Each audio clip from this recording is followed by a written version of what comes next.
Mga ka-Americans, magandang araw po sa ating lahat.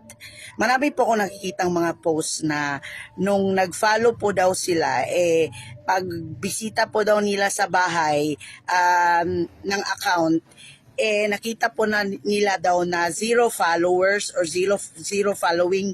Hindi po ibig sabihin na zero followers or zero following, hindi na nagpa-follow. In only me lang po yan, makikita po yan sa settings. Tapos, punta ka po doon sa audience and following. Pag naka-public, pwede pong i-click na only me para ang makita lang po doon is zero followers. Yun po yun. Kaya hindi na po tayo magtampo. Nagfa-follow lang po tayo dito. Pahaghag lang po tayo dito. Yakap-yakap lang po tayo dito. Lahat po tayo nagtutulungan para sabay-sabay po tayong aangat. Bye!